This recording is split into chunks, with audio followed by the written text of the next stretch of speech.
잡채, 순대, 김말이 이들 식품에 공통점이 있는데요. 바로 당면이 들어간다는 겁니다.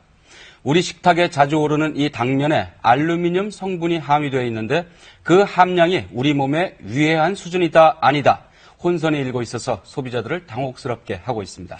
네, 식품 안전을 담당하는 식약처 그리고 소비자원의 입장이 각각 달라서 생긴 혼선인데요. 국민의 건강과 직결되는 식품을 두고 왜 이렇게 논란이 생긴 건지 김태민 변호사와 함께 짚어보겠습니다. 안녕하십니까? 네, 안녕하십니까? 식품 얘기를 하는데 변호사님이 나오셨나 이렇게 시청자분들 궁금하실 텐데 네. 식품 전문 변호사시죠? 예, 맞습니다. 저희 식약처에서도 근무했고 식품을 전공했습니다. 네, 네.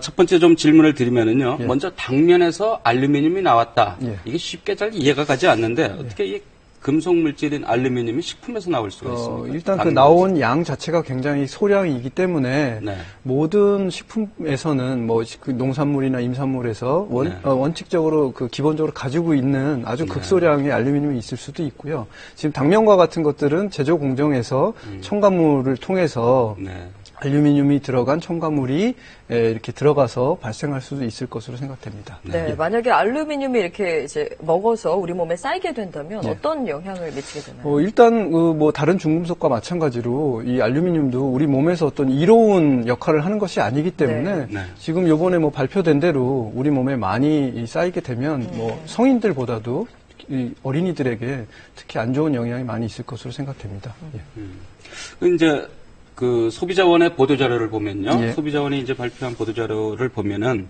알루미늄의 최종적인 체내 흡수율은 1% 미만이다. 예. 그렇지만은 이게 장기간에 걸쳐서 이제 쌓이면은 뼈나 뇌, 신장 등에 아주 악영향을 준다. 이런 건데요. 어떻습니까, 이게?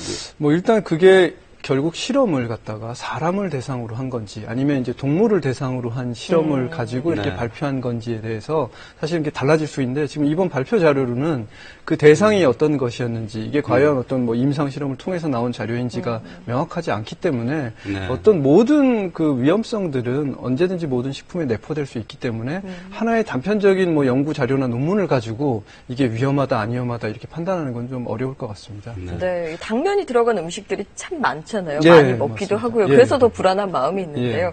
당면의 그 알루미늄 함량이 우리 몸에 나쁜지 아니면 괜찮은 건지 이 식약처와 소보원의 입장이 갈리고 있습니다.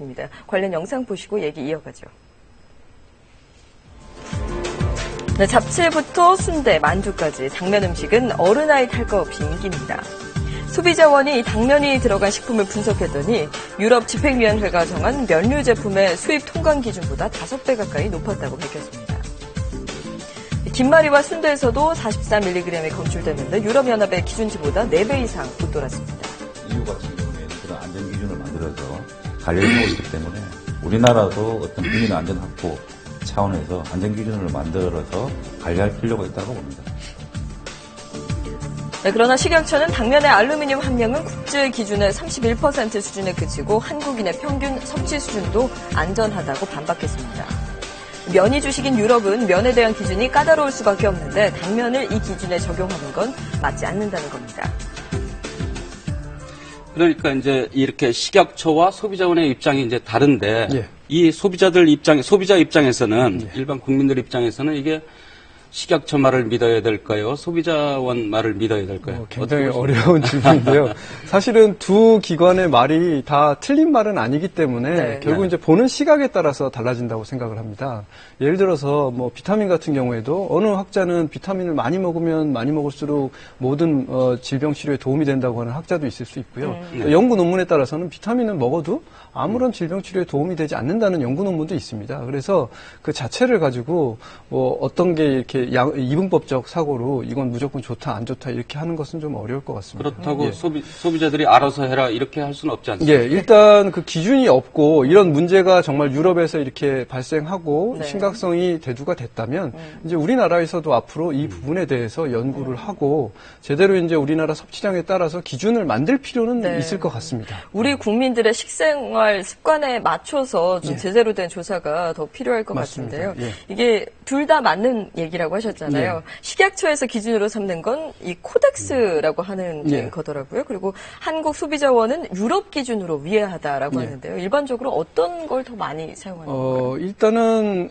보통 기준 코덱스라는 건 그러니까 국제적으로 널리 그냥 사용할 수 있는 이런 비영리 단체에서 모여서 전문가들이 모여서 네. 최소한 이런 식품들의 보편적인 기준을 설정한 것입니다. WHO와 함께 예, 운영하는 그런 맞습니다. 기준이죠. 예, 그리고 뭐 일본이라든가 우리나라 또는 미국 뭐 각 나라마다 개별 국민들이 섭취하는 식품의 섭취량이 다르기 때문에 네. 이제 코덱스 섭취량을 기준으로 하되 그런 기준을 국내 그 각국의 개별 기준에 맞춰서 변경해서 보통 사용을 하기 때문에 뭐 EU의 기준이 무조건 맞다. 아니면 뭐 코덱스의 기준은 뭐 보편적이니까 무조건 따라야 된다. 이것도 사실은 무조건 맞다고 볼 수는 없는 것이죠. 그러면 그 EU가 이제 다른 데보다, 다른 지역보다 이런 식품 안전도 이런 기준이 좀 더 높은 겁니까? 그것도 뭐 일반적으로 높다라고 말씀드릴 수는 없는데 농산물에 대해서는 네. 좀 네.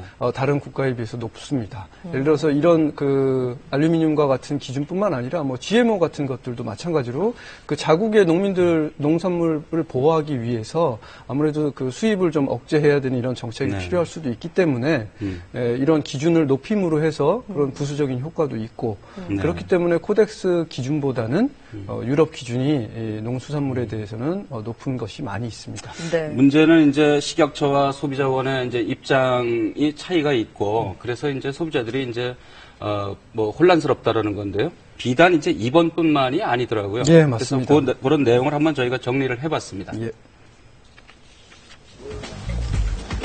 가짜 백수호 논란이 한창이던 지난 4월 소비자원과 식약처는 제품에 사용된 2엽 우피소의 독성 여부를 두고 정반대의 주장을 펼쳤습니다. 공방은 한동안 계속되다가 식약처가 2엽 우피소의 독성에 대해 직접 조사하기로 하며 일단락되었습니다. 지난 8월에는 모기 기피제로 이견이 있었는데요.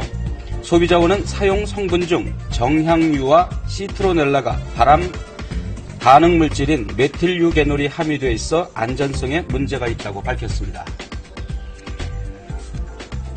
메틸유게놀이라는 성분은 이제 동물 실험을 했을 때 이제 발암성이 확인이 됐고요. 국제암협회에서 이제 암 등급 2등급으로 지금 지정을 하고 있는 물질입니다. 하지만 모기 기피제를 심사하는 식품의약품안전처는 정향유는 한국과 일본, 미국과 유럽 약전에 등재됐고 시트로넬라유 역시 의약품에 사용되는 성분으로 안전성에 문제가 없다고 주장했습니다. 이처럼 두 정부기관의 의견이 계속 엇갈리는 새 소비자들은 무엇이 맞다는 것인지 모른 채 혼란만 커지고 있습니다.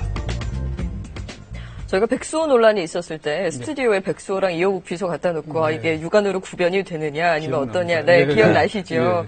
있었는데 참 그때도 혼란스러웠습니다만 예. 그때 이게 특정한 그 식품에 대해서가 아니라 이렇게 번번이 의견 차이가 난다는 건 정말 이렇게 국민들로서는 혼란스러울 수밖에 없거든요. 왜 이렇게 계속 이 의견 차이가 계속되는 걸까요? 사실은 결국 같은 사실을 가지고 이제 어떻게 그것을 풀어 나가느냐의 문제인데요. 네. 예를 들어서 우리가 고기를 굽다 보면 삼겹살을 구울 때 발암물질이 많이 만들어집니다.